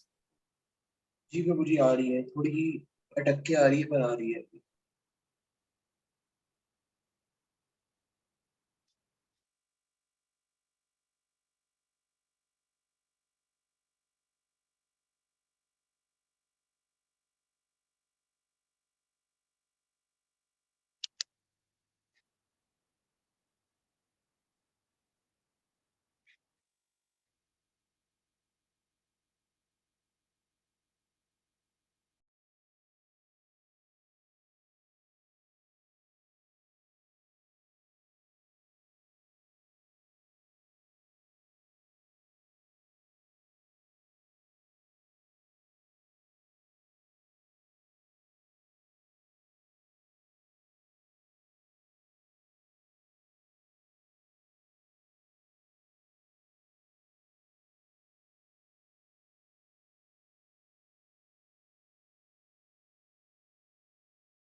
आप लोगों को मेरी आवाज आ रही है? जी आ रही मेरी प्रभु, आपको मेरी आवाज आ रही है क्या? आ रही है प्रभु जी, आवाज। ओके ओके प्रभु जी, थैंक यू प्रभु जी। वो थोड़ा मेरा नेट का प्रॉब्लम हो गया है, वो नेट स्टेबल नहीं था तो इस वजह से। उनका विद्यार्थी जीवन। महाप्रभु इस प्रकार अपना बाल्यकाल बिताया और जब वह केवल 16 वर्ष के थे तब उन्होंने अपनी निजी चतुष्पाठी विद्वान द्वारा चलाई गई जाने वाली ग्रामीण पाठशाला चालू की। वे इस पाठशाला में व्याकरण पढ़ाते समय भी केवल कृष्ण की व्याख्या करते। बाद में महाप्रभु को प्रसन्न करने के लिए श्री जीव गोस्वामी ने एक संस्कृत व्याकरण तैयार किया जिसमें व्याकरण के सारे नियमों को भगवान के पवित्र नामों के उदाहरणों द्वारा समझाया गया था। ये व्याकरण आज भी प्रचलित है। ये हरिनामृत व्याकरण के नाम से प्रसिद्ध है और बंगाल की पाठशालाओं के पाठ्यक्रम में स्वीकृत है। तो महाप्रभु ने क्या किया था, महाप्रभु ने अपने बाल्यकाल में एक पाठशाला भी चलाई और उसमें वो व्याकरण को पढ़ाते थे। इस समय केशव कश्मीरी नाम एक महान कश्मीरी पंडित शास्त्रों पर शास्त्रार्थ करने के लिए नवद्वीप आया। यह पंडित दिग्विजयी था। दिग्विजयी मतलब हर जगह से जीतता हुआ आ रहा था और वह भारत के समस्त विद्या केंद्रों का भ्रमण कर चुका था। अंत में वह नवद्वीप के पंडितों को शास्त्रार्थ करने आया था। तो हमने यहाँ पे देखा ना कि शुरू में जब हम पढ़ रहे थे जगन्नाथ मिश्र जी के बारे में, देखा था जगन्नाथ मिश्र जी जब नवद्वीप आए थे तो उस टाइम पे नवद्वीप हब हुआ करता था। वहाँ के जो पंडित वगैरह हैं या अगर किसी को शास्त्रार्थ की नॉलेज चाहिए तो वो सब उस टाइम पे नवद्वीप में बहुत अच्छे प्रकार से वो चीज में ग्रहण किया जाती है। जैसे कहते हैं कि अगर इंजीनियरिंग की कोचिंग करनी है तो इंजीनियरिंग हब है कोटा में, तो उसी प्रकार से आईएएस का हब है आपका करोल बाग के पास। तो ये सब क्या होता है, हर एक जो जगह होती है वो किसी विशेष प्रकार के पाठ्यक्रम या विशेष प्रकार की तैयारियों के लिए बनाया जाता है। उसी प्रकार जो शास्त्रार्थ या जो पंडित वर्ग होते थे उन सबके लिए जो उस टाइम का जो पॉपुलर जगह थी जहाँ पर सब लोग आते थे शिक्षा ग्रहण करने के लिए, तो वो जगह थी नवद्वीप। तो नवद्वीप के पंडितों ने कश्मीरी पंडित के साथ प्रतियोगिता में निमाय पंडित भगवान चैतन्य को प्रस्तुत करने का निश्चय किया, यह सोचकर कि यदि निमाय पंडित हारेगा तो उन्हें शास्त्रार्थ करने का एक और अवसर मिलेगा। अब जैसे एक और अवसर मिलेगा इसका, जैसे यहाँ पे हम देखते हैं कई बार क्या होता है कि हमको जब हमारा नाम लास्ट में होता है और वाइवा हो रहा होता है तो हमें बहुत क्वेश्चंस मालूम चल जाते हैं कि इस दोस्त से ये पूछ लिया गया, इससे ये पूछ लिया गया, तो हम वो भी पढ़ लेते हैं कि अगर हमसे ये प्रश्न पूछा जाएगा तो हम इसका उत्तर दे पाएंगे। तो यहाँ पर भी ठीक इसी प्रकार का ही वातावरण है। अब वहाँ के नवद्वीप के जो पंडित हैं उन्होंने क्या किया, भगवान चैतन्य महाप्रभु को आगे कर दिया कि वो कश्मीरी पंडित से जाकर शास्त्रार्थ करेंगे। अगर हार जाते हैं तो मालूम चल जाएगा कि वो किस जगह पे हारे, तो उसकी प्रिपरेशन करके जाएंगे। और अभी आगे पढ़ेंगे कि तो उन्हें शास्त्रार्थ करने का एक अवसर मिलेगा, क्योंकि निमाय पंडित तो अभी एक बालक ही थे और यदि कश्मीरी पंडित हार गया तो उनकी गरिमा और वृद्ध होगी। अब उनकी गरिमा कैसे वृद्ध होगी, उनकी गरिमा इस प्रकार से वृद्ध होगी कि एक बालक द्वारा हार गया तो यहाँ पंडित लोग कितने विद्वान होंगे। अगर एक बालक ने उनको हरा दिया तो नवद्वीप के पंडितों के बारे में तो क्या कहना, क्योंकि निमाय पंडित तो अभी एक हाँ, क्योंकि तब लोग यही कहेंगे कि नवद्वीप के एक सिर्फ एक बालक ने एक विजेता पंडित को हरा दिया जो भारत भर में विख्यात था। संयोगवश ऐसा ही हुआ। गंगा के तट पर टहलते हुए निमाय पंडित की भेंट केशव कश्मीरी से हो गई। अभी भगवान का शास्त्रार्थ के लिए गए नहीं है, भगवान की भेंट हो रही है कश्मीरी पंडित से गंगा तट पे, और गंगा तट पे ही भगवान उनको पराजित करेंगे आगे। महाप्रभु ने उनसे की प्रशंसा में संस्कृत का एक श्लोक रचने के लिए कहा। उस पंडित ने अल्प समय में ही 100 श्लोक बना दिए और उन्हें आंधी की गति के अनुसार अपने विस्तृत पांडित्य का दर्शन किया। निमाय पंडित ने सारे श्लोक बिना किसी त्रुटि के काल कंठस्थ कर लिए। उन्होंने 64वें श्लोक को उद्धृत करते हुए उसकी पिंगल छंद शास्त्र एवं साहित्य संबंधित त्रुटियों की ओर संकेत किया। अब भगवान क्या कर रहे हैं, उनकी त्रुटियां बता रहे हैं कि आपने जो ये 64वां श्लोक बोला है इसमें ये त्रुटि है। उन्होंने विशेष रूप से पंडित द्वारा भावनीभूत शब्द के प्रयोग पर आपत्ति की। उन्होंने इंगित किया कि यह शब्द अयोग्य है। भवानी का अर्थ है शिव की पत्नी, तो फिर उनका भर्ता या पति और कौन हो सकता है। उन्होंने और भी कई त्रुटियां दिखलाई जिससे कश्मीरी पंडित आश्चर्य से स्तब्ध रह गया। वह विस्मित था कि एक व्याकरण का व्यक्ति इतने उद्भट विद्वान के साहित्यिक त्रुटियां निकाल रहा है, यद्यपि यह घटना किसी सार्वजनिक सभा के होने से पूर्व घटित हो चुकी थी। तो शास्त्रार्थ होने से पहले ही भगवान ने उनको क्या किया, हरा दिया। किंतु ये खबर दावाग्नि की भांति सारे नवद्वीप में फैल गई। किंतु अंत में विद्या की देवी सरस्वती ने केशव कश्मीरी को स्वप्न में आदेश दिया कि वे भगवान चैतन्य की शरण स्वीकार कर लें, और इस तरह वह पंडित भगवान का अनुयायी बन गया। अब इसका विस्तृत अगर आपने पढ़ना है तो आप चैतन्य चरितामृत में पढ़ेंगे। तो वहां पर जब रात में कश्मीरी पंडित सो रहे होते हैं तब उनको सरस्वती देवी उनको स्वप्न में आती हैं और उनको बताती हैं कि आप जाकर महाप्रभु से ही जाकर शरण लें उनकी। और फिर वो अगले दिन केशव कश्मीरी जो पंडित हैं वो आते हैं और महाप्रभु की शरण ग्रहण करते हैं। महाप्रभु द्वारा संकीर्तन का प्रचार। फिर महाप्रभु का विवाह अत्यंत धूमधाम से संपन्न हुआ और उस समय वे नवद्वीप में भगवान के पवित्र नाम के सामूहिक कीर्तन का प्रचार करने लगे। वहां के कुछ ब्राह्मण उनकी इस लोकप्रियता से ईर्ष्या करने लगे और उन्होंने उनके मार्ग में अनेक अवरोध उत्पन्न किए। तो ये तो बहुत नॉर्मल है, जब भी आप कोई अच्छा कार्य करेंगे तो ऐसे अलग अलग प्रकार के लोग आएंगे जो आपके कार्य में अवरोध उत्पन्न करेंगे।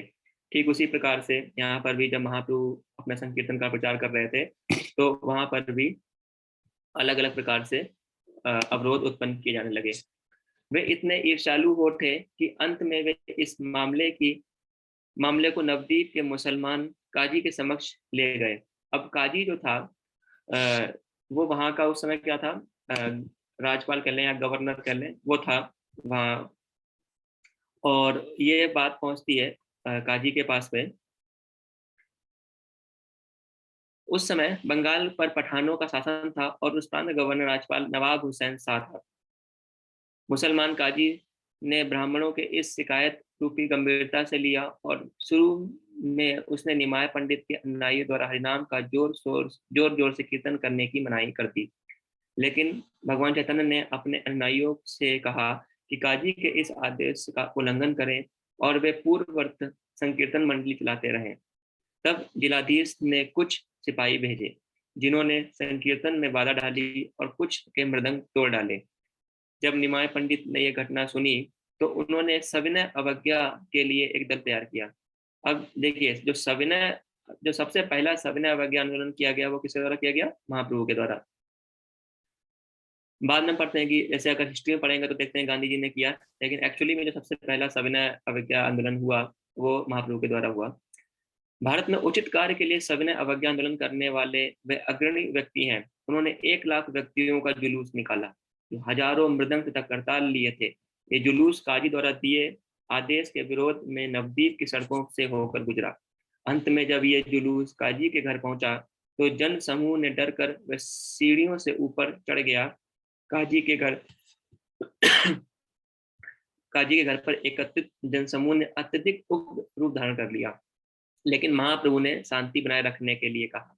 इस समय काजी नीचे आया और भगवान को अपना भाजा मतलब भांजा कहकर शांत करना चाहा। उसने कहा कि नीलांबर चक्रवर्ती के वे चाचा कहते थे और इस तरह निमाय पंडित की माता सची देवी उनकी चचेरी बहन लगती हैं। उसने पूछा कि क्या उनकी बहन का लड़का अपने मामा पर क्रुद्ध हो सकता है? अब जब काजी ने ये देखा कि वहां पर इतनी ज्यादा भक्तों की, अनुयायियों की, चैतन्य महाप्रभु के अनुयायियों इतने सारे इकट्ठे हो गए हैं और सब एकदम उग्र रूप धारण किए हुए हैं, तो वो एकदम से क्या हुआ, डर गया। अब डर के उसने क्या किया, एक रिश्ता निकाल लिया। और रिश्ता कौन सा निकाला? मामा और भांजे का। तो अब ये भी एक प्रचलन रहता है कि मामा भांजे जो है वो हमेशा करुणामयी रहते हैं अपने मामा के ऊपर, तो वो उसी चीज को यहाँ पर रिफर कर रहे हैं कि क्या इस पर महाप्रभु ने उत्तर दिया, यदि काजी उनका मामा है तो उसे चाहिए कि अपने द्वार पर अपने भांजे का स्वागत करें। तो मामा जो है वो अपने कई कई प्रदेशों में, कई कई जगहों पर ऐसा होता है कि जो मामा लोग होते हैं वो अपने भांजे लोगों का बहुत अच्छे से उनका स्वागत करते हैं या उनका सम्मान करते हैं। तो यहाँ पर भी वही चीज आ रही है। इस प्रकार ये विवाद समाप्त हो गया और दोनों विद्वानों में कुरान तथा हिंदू शास्त्रों के विषय में लंबी चर्चाएं चलने लगी। अब यहाँ पर क्या हो रहा है, शास्त्रार्थ हो रहा है। किसके बीच में? महाप्रभु और उसके बीच में, काजी के बीच में। महाप्रभु ने गोवध का प्रश्न उठाया और काजी ने कुरान का संदर्भ देते हुए सही सही उत्तर किया। बदले में काजी ने भी महाप्रभु के वेदों में गौमेध यज्ञ के विषय में पूछा। अब गौमेध यज्ञ क्या होता है? गौमेध यज्ञ होता है जिसमें गाय की बलि दी जाती है। तो वो पूछ रहे हैं कि अगर आपको गाय इतनी ही पूजनीय है, तो कि आप सब लोग हिंदू समाज में या सनातन धर्म में गाय को माता के रूप में मानते हैं, तो ये किस प्रकार का यज्ञ है कि अपनी ही माता का गला काट दिया जाए या उनका वध कर दिया जाए? तो यहाँ पर इसी के विषय में क्या हो रहा है, काजी महाप्रभु से इस बारे में पूछ रहे हैं, जिसका उत्तर महाप्रभु ने दिया कि वेदों में उल्लिखित ऐसा यज्ञ वास्तव में गौवध नहीं है। ऐसे यज्ञ में किसी बूढ़े बैल या गाय का वध इसलिए किया जाता था कि वैदिक मंत्रों की शक्ति से उन्हें नया जीवन प्राप्त हो सके। तो जब पहले कभी ऐसे गौमेध यज्ञ होते थे, इसमें किसी बूढ़े बैल का या गाय का वध किया जाता था, तो उसके पीछे जो कारण होता था वो ये था कि जो वो बैल या गाय है जो बूढ़ा हो चुका है, उसको एक नया जीवन प्राप्त हो सके और विशेषकर उसको मनुष्य योनि मिल सके। फिर आगे कह रहे हैं, लेकिन कलयुग में ऐसा गौमेध यज्ञ वर्जित है, क्योंकि ऐसा यज्ञ संपन्न कराने वाले योग्य ब्राह्मण उपलब्ध नहीं है। अब कलयुग में ऐसे यज्ञों की क्या करी गई है? संस्तुति नहीं की गई है। सिर्फ हरिनाम संकीर्तन यज्ञ की ही संस्तुति की गई है, क्योंकि ना तो सामग्री शुद्ध है, ना तो जगह शुद्ध है, ना वेदों का उच्चारण करने वाले ब्राह्मणों में इतनी प्रगाढ़ता है संस्कृत के श्लोकों की कि वो सही तरीके से इसको संपन्न करा सकें। इसलिए क्या है कि ऐसे यज्ञों की कलयुग में मनाही है, बहुत विशेष रूप से इस पे मनाही है। आप में से कोई ऐसा उदाहरण बता सकता है कि ऐसा कोई उदाहरण हो जिसमें यज्ञ किया गया हो, लेकिन वो यज्ञ जिस कारण से किया गया हो उसका कुछ उच्चारण ऐसा कर दिया गया कि वो यज्ञ उस व्यक्ति पे ही भारी पड़ गया हो? तो ऐसा कोई उदाहरण आपको आ रहा हो तो काइंडली हैंड रेस करें आप लोग कि किसी व्यक्ति ने यज्ञ कराया हो और वो यज्ञ जो कराया गया वो यज्ञ जो संपन्न हुआ, उससे जो फल प्राप्त हुआ वो उसके विपरीत हुआ, क्योंकि जो मंत्रों का उच्चारण हुआ वो सही से नहीं हुआ।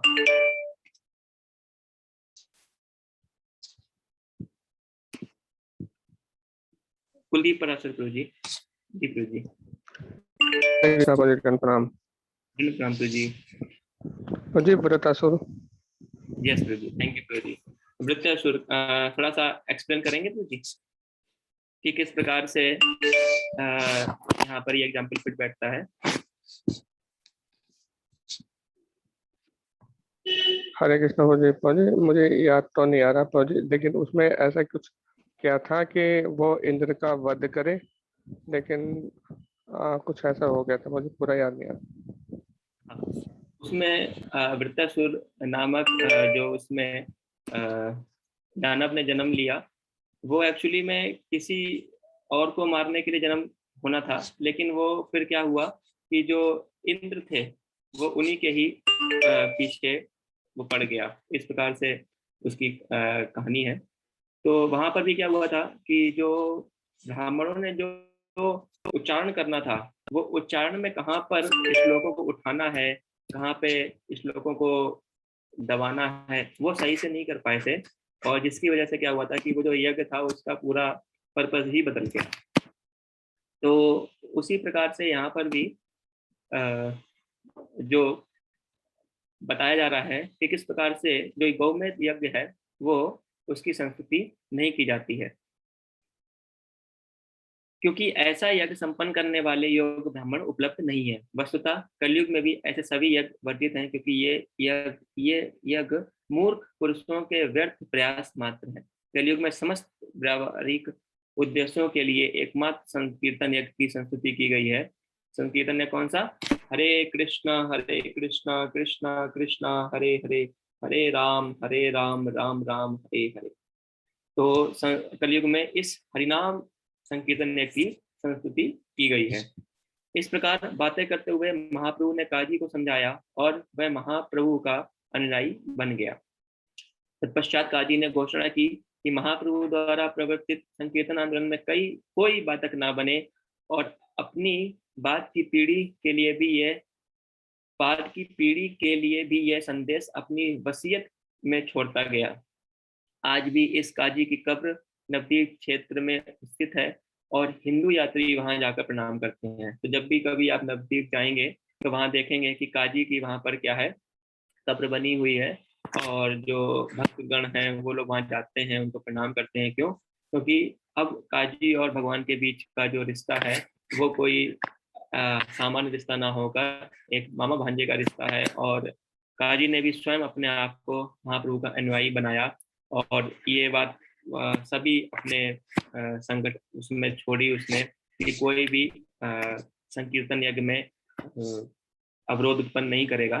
तो इस तरीके से वैष्णव भक्त भी उनका बहुत सम्मान करते हैं। तो जब भी भक्त लोग मायापुर जाते हैं, नवद्वीप जाते हैं, तो काजी की समाधि पे भी जाते हैं, उनको प्रणाम करते हैं। काजी के वंशज वहाँ के निवासी हैं और उन्होंने हिंदू मुस्लिम दंगों के समय भी संकीर्तन का कोई विरोध नहीं किया।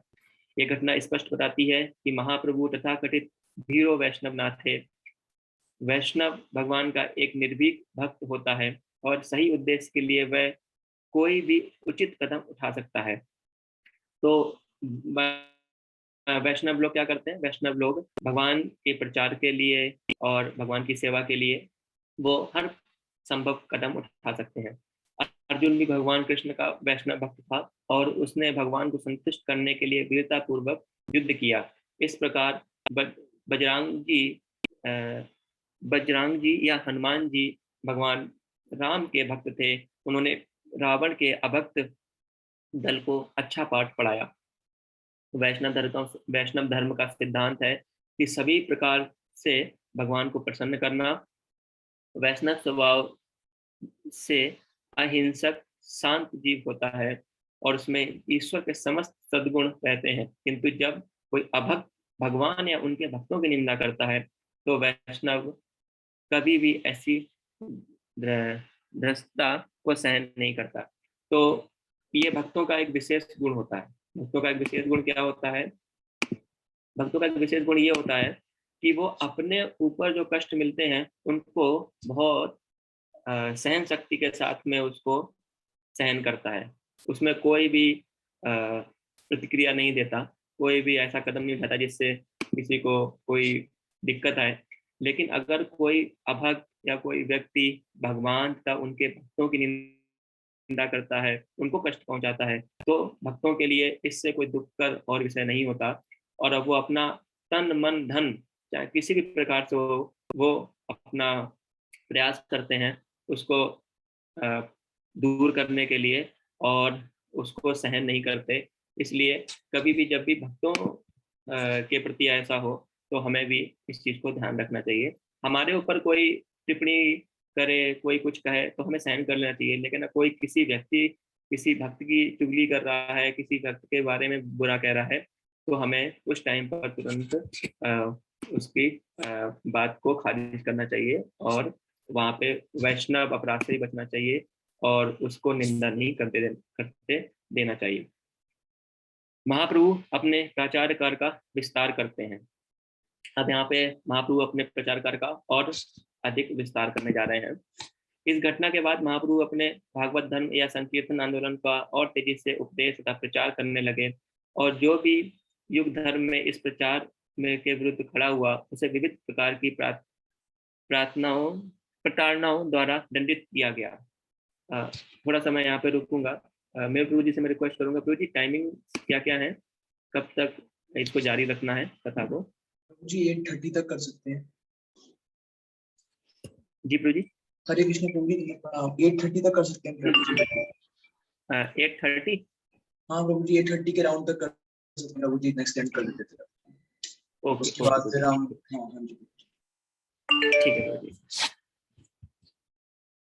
चापल तथा गोपाल नाम के दो ब्राह्मण महाशय जो महाप्रभु के मामा भी लगते थे, वे दंड के रूप में कोढ़ से ग्रस्त हो गए, किंतु बाद में जब उन्होंने पश्चाताप किया तो भगवान ने उन्हें अपनी शरण में ले लिया।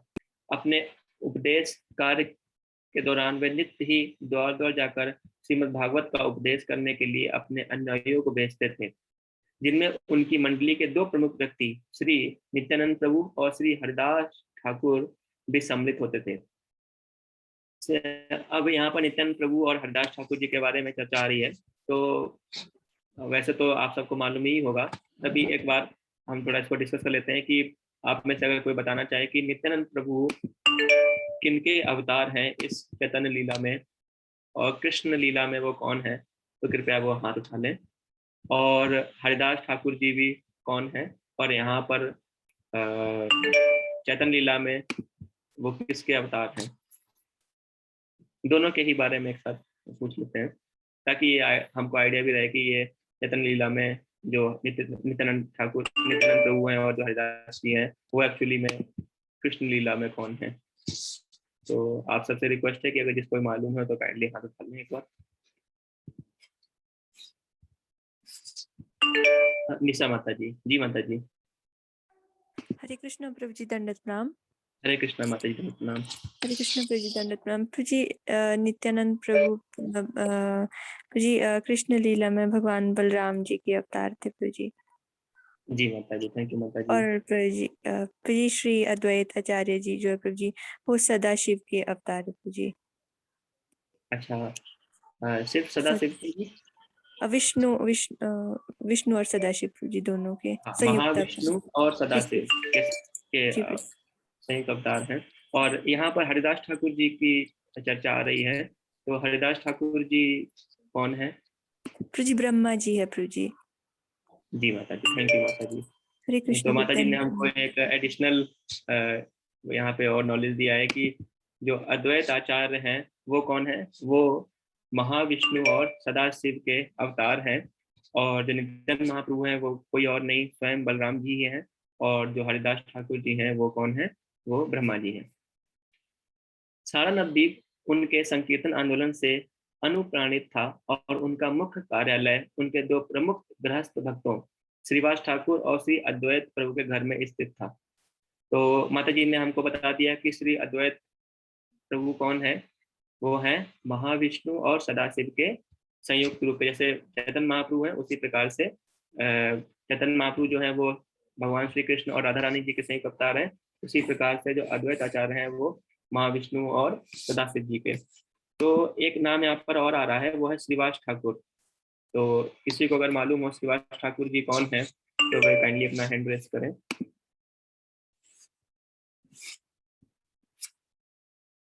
निशा माता जी, यस माता जी। हरे कृष्ण प्रभु जी, दंडवत प्रणाम। प्रभु जी श्रीवास ठाकुर जी है प्रभु जी, श्री नारद मुनि जी प्रभु जी। जी जी माता जी, थैंक यू माता जी। हरे कृष्ण प्रभु, दंडवत। हरे कृष्ण।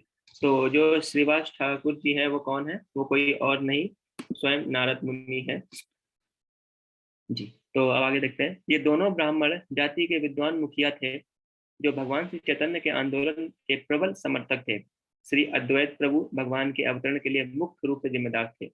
जब अद्वैत प्रभु ने देखा कि सारा मानव समाज भौतिक कार्यकलापों से भरा हुआ है और भक्ति से विहीन है, तो मानव जाति को भौतिक अस्तित्व के तीनों प्रकार के संतापों से बचाने का एकमात्र साधन है, तब उन्होंने काल का शिकार बने हुए मानव समाज पर अपनी अहेतु की दयावश भगवान से अवतरित होने की उत्कृष्ट प्रार्थना की और वे गंगा जल एवं पवित्र तुलसी दल से भगवान की पूजा निरंतर करते रहे। अब एक्चुअली में जब वो पूजा करते थे तो वो शालिग्राम की पूजा करते थे। यहाँ पे शालिग्राम जी का चर्चा विषय वो नहीं आया है। तो उस टाइम पे जो अद्वैत आचार्य थे वो शालिग्राम जी की पूजा करते थे। और जहाँ तक संकीर्तन आंदोलन के उपदेश कार्य का संबंध था, महाप्रभु का आदेश था कि प्रत्येक व्यक्ति नित्य अपना हिस्सा पूरा करे। तो इसीलिए हम लोग से भी कहा जाता है कि हम लोग नित्य रूप से अपना जो कम्युनिटी राउंड्स हैं वो भी हमको पूरे करने चाहिए। जगाई तथा मदाही का उद्धार। प्रभु जी हमारे पास टाइम है इसको पढ़ने का कि इसको हम यहीं पर ही विराम दें? अगर है तो हम इसको कर लेते हैं। 5 मिनट लगेगा हमें मुश्किल से इसको पढ़ने में। ठीक है प्रभु जी, आप कंटिन्यू करिए प्रभु जी। इसको कर लेते हैं प्रभु जी। ये बहुत ही अद्भुत एक लीला है भगवान की। जगाई तथा मदाही का उद्धार। एक बार नित्यानंद प्रभु तथा श्रीला हरिदास ठाकुर मुख्य सड़क पर जा रहे थे, तो उन्होंने सामने ही एक एकत्र शोर मचाती भीड़ देखी। राहगीर से पूछने पर उन्हें पता चला कि जगाई तथा मदाही नामक दो भाई शराब पीकर उपद्रव मचा रहे हैं। उन्होंने ये भी सुना कि वे दोनों भाई सम्मानित ब्राह्मण परिवार में जन्मे हैं, किंतु कुसंगति के कारण वे अत्यंत पतित बन गए हैं। वे न केवल शराबी थे अपितु मांस भक्षक, व्यभिचारी, डाकू तथा सभी प्रकार के पाप करने वाले थे। तो मतलब ये जो जगाई मदाई थे वो जितने भी हमारे 4 रेगुलेटरी प्रिंसिपल हैं वो उनको हर दिन तोड़ा करते थे। श्री नित्यानंद प्रभु ने उनकी सारी कहानी सुनी और ये निश्चय किया कि सबसे पहले इन दोनों पतित आत्माओं का उद्धार होना चाहिए। यदि इन दोनों का पापमय जीवन से उबार लिया तो भगवान चैतन्य का अच्छा नाम और भी महिमा मंडित हो जाएगा। इस प्रकार सोचते हुए नित्यानंद प्रभु तथा हरिदास दोनों ही भीड़ के बीच में घुसते हुए वहां गए और दोनों भाइयों से भगवान हरि का नाम जपने के लिए कहा। इस प्रकार इस प्रार्थना पर नशे की हालत में वे दोनों भाई आग बबूला हो उठे और नित्यानंद प्रभु को भद्दी गालियां दी। दोनों भाइयों ने दूर तक उनका पीछा किया और जब शाम को महाप्रभु के समक्ष उपदेश कार्य की सूची प्रस्तुत की गई तो महाप्रभु को ये जानकर प्रसन्नता हुई कि नित्यानंद महाप्रभु तथा हरिदास ठाकुर ने ऐसे दो मूर्खों का उद्धार करने का प्रयत्न किया। हम देखते हैं कि जो भक्त लोग भी होते हैं वो भी कई बार इस प्रकार से कॉलेजेस में जाते हैं, अलग अलग जगहों पर जाते हैं प्रचार करने के लिए, क्योंकि वहां पर क्या है कि जो विद्यार्थी वर्ग है आजकल वो इतना ज्यादा नशे में अपने आप को उसने झोंक रखा है, या बाकी के लोग भी इतना ज्यादा इस सागर में बंधे हुए हैं कि उनके पास कुछ समय नहीं है आने का, मंदिर आने का। तो स्वयं भक्त लोग जाते हैं और स्वयं भक्त लोग इस प्रकार से जाकर उनको प्रचार करते हैं। तो ये भक्त लोग कहाँ से इस चीज का शक्ति लेते हैं? ये लोग भक्त लोग नित्यानंद महाप्रभु और हरिदास ठाकुर के इन दिव्य लीलाओं का श्रवण करते हैं और उसके आधार पर क्या करते हैं, वो लोग भी प्रचार कार्य करते रहते हैं। दूसरे नित्यानंद महाप्रभु इन दोनों भाइयों को मिलने गए और जब वे उनके पास पहुंचे तो उनमें से एक ने उनको मिट्टी के बर्तन का टुकड़ा मारा। वह उनके मस्तक पर लगा और उससे तुरंत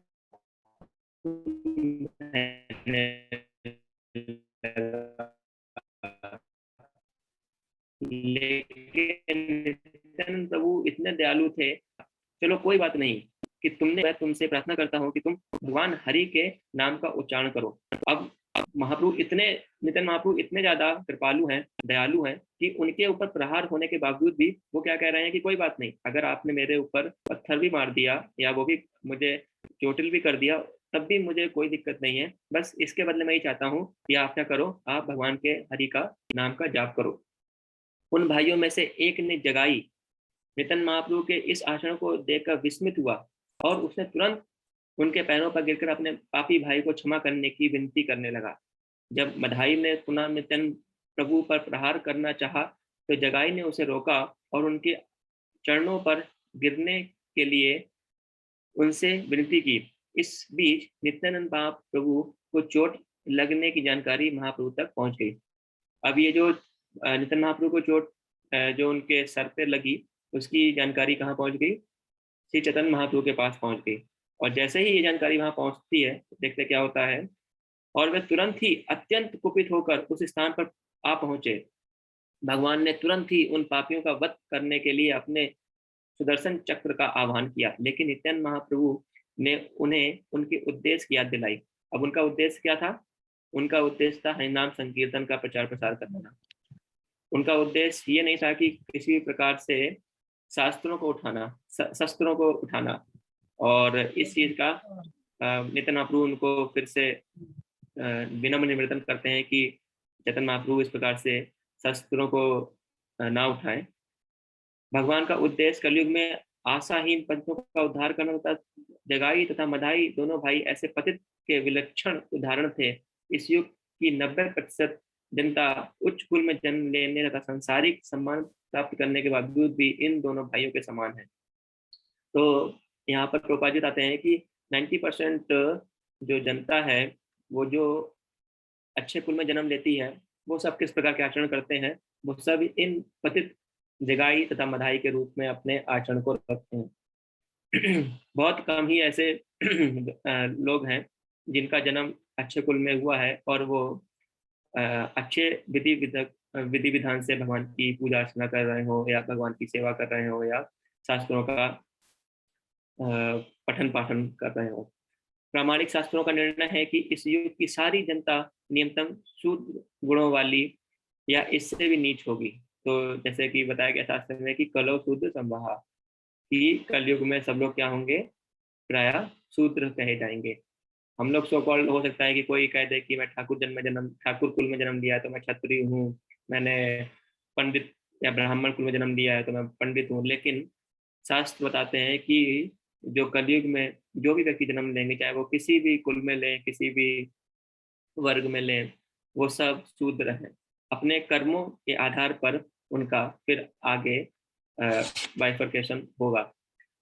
यहाँ ये ध्यान रखना होगा कि श्री चैतन्य महाप्रभु ने कभी जन्म के आधार पर परंपरागत जाति प्रथा को स्वीकार नहीं किया। परंपरागत जाति प्रथा क्या होती है कि अगर मान लीजिए कोई किसी मंदिर में पुजारी है, तो उसके बेटे की अगर हरकतें पुजारी जैसी नहीं है या उसके क्रियाकलाप कोई ऐसे अच्छे नहीं है, तब भी क्या होता है कि वो भगवान की सेवा पूजा करने लगता है। तो यहाँ पर महाप्रभु ने इसका क्या किया, खंडन किया है कि जन्म के आधार पर या परंपरागत जाति प्रथा को उन्होंने स्वीकार नहीं किया है, और उसको ना स्वीकार करते हुए उन्होंने कर्मों के आधार पर व्यक्ति को ब्राह्मण तथा क्षत्रिय तथा शूद्र माना है। इसलिए आप देखेंगे कि अगर कोई चांडाल है, चांडाल बोले तो कि अगर किसी ने कुत्ते का मांस भी खाया हुआ है और अगर वो भी भगवान का भक्त बनता है, शुद्ध भक्त बनता है, तो उसको भी चांडाल परिवार का नहीं माना जाएगा, वो भी एक भगवान का शुद्ध भक्त कहलाया जाएगा। अपितु उन्होंने किसी के स्वरूप वास्तविक पहचान के विषय में शास्त्रों के निर्णय का ही पुरजोर पालन किया। जब भगवान अपने सुदर्शन चक्र का आह्वान कर रहे थे और नित्यानंद महाप्रभु उनसे दोनों भाइयों को क्षमा करने का अनुनय कर रहे थे, तब तो वे दोनों भाई भगवान के चरण कमलों पर गिर पड़े और अपने इस अभद्र आचरण के लिए उनसे क्षमा मांगने लगे। नित्यानंद महाप्रभु ने भी प्रायश्चित करने वालों उन जीवों को स्वीकार करने के लिए प्रार्थना की, और महाप्रभु ने उन दोनों को इस सत्य पर अपनाने का स्वीकार किया कि अब वे अपने पाप कर्मों तथा व्यसनों का सर्वथा परित्याग कर देंगे, और इस पर दोनों भाई राजी हो गए और उन्होंने अपनी समस्त पापमय आदतों को छोड़ देने का वचन दिया। दयालु भगवान ने उन्हें स्वीकार लिया और फिर उनके विगत दुष्कर्मों का उल्लेख नहीं किया। ये भगवान चैतन्य का विशिष्ट दया भाव है कि इस युग में कोई भी ये नहीं कह सकता कि वह पाप से मुक्त है। तो ये बहुत बिल्कुल ठीक और एकदम सही बात है कि कोई व्यक्ति ये नहीं कह सकता कि वो पापों से मुक्त है। अगर कोई व्यक्ति कोई भी पाप नहीं कर रहा है, तब भी वो अनजाने में कोई ना कोई पाप कर रहा होगा। अब वो अनजाने में किस प्रकार से पाप हो सकता है, मान लीजिए अगर वो चल रहा है तो उसके पैरों से हो सकता है कोई चींटी मर जाए, कोई सूक्ष्म जीव जंतु मर जाए, तो ये भी हमारे द्वारा क्या हुआ, एक पाप हुआ। तो इस युग में क्या है, प्रायः कोई व्यक्ति ये कह नहीं सकता कि वह पाप से मुक्त है। आगे पढ़ते हैं। किसी के लिए भी ऐसा कह पाना असंभव है, लेकिन भगवान चैतन्य सभी प्रकार के पापी व्यक्तियों को इस सत्य के साथ स्वीकार करते हैं कि वे प्रमाणिक गुरु से दीक्षा लेने के बाद पापमय आदतों से विरत होने की प्रतिज्ञा करें। तो चैतन्य महाप्रभु क्या कर रहे हैं कि वो प्रमाणिक गुरु से दीक्षा लें। गुरु से दीक्षा लेना और प्रमाणिक गुरु से दीक्षा लेना बहुत अंतर है, और प्रमाणिक गुरु से दीक्षा लेना हमने कई बार प्रभु जी के लेक्चरों में सुना हुआ है, जिसकी हम अभी विशेष यहाँ पर विस्तार में चर्चा नहीं करेंगे। प्रमाणिक गुरु से दीक्षा लेना मतलब जो गुरु परंपरा में आ रहे हैं आचार्य, उनसे दीक्षा लेना प्रमाणिक गुरु से दीक्षा लेना है। इन दोनों भाइयों की घटना में कई शिक्षाएं ग्रहण की जा सकती हैं। इस युग में प्रायः सारे लोग जगाई तथा मधाई की तरह हैं। तो प्रायः हम देखते हैं कि जहाँ कलयुग में सारे लोग कैसे हैं, जगाई और मधाई की तरह गणित कार्य में लगे हुए हैं। यदि वे अपने दुष्कृत्यों के बंधन से छूटना चाहते हैं तो उन्हें भगवान चैतन्य महाप्रभु की शरण ग्रहण करनी चाहिए और आध्यात्मिक दीक्षा लेने के बाद उन बातों से दूर रहना चाहिए जिनकी शास्त्रों में मनाही की गई है। भगवान ने श्री रूप गोस्वामी की जो शिक्षाएं दी हैं, उनमें इन निषेधात्मक नियमों का वर्णन है।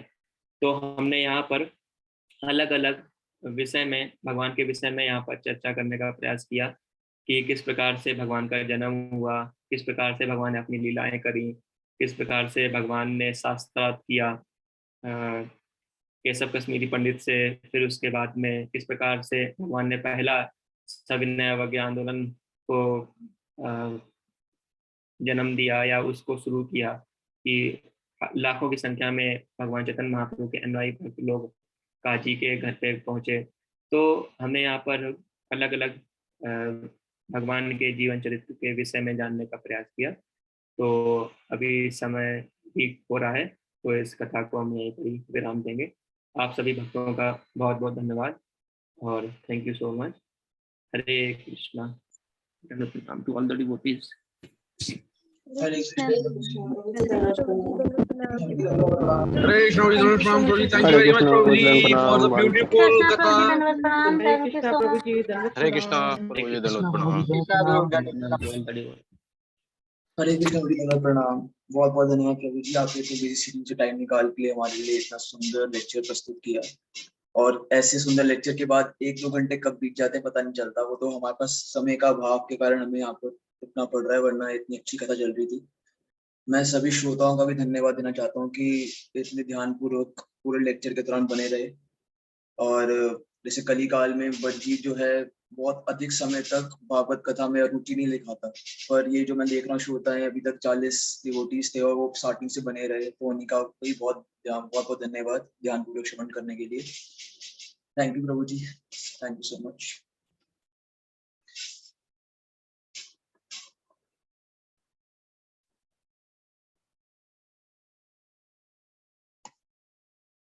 जी प्रभु जी, आप अनम्यूट कर सकते हैं। हरे कृष्णा।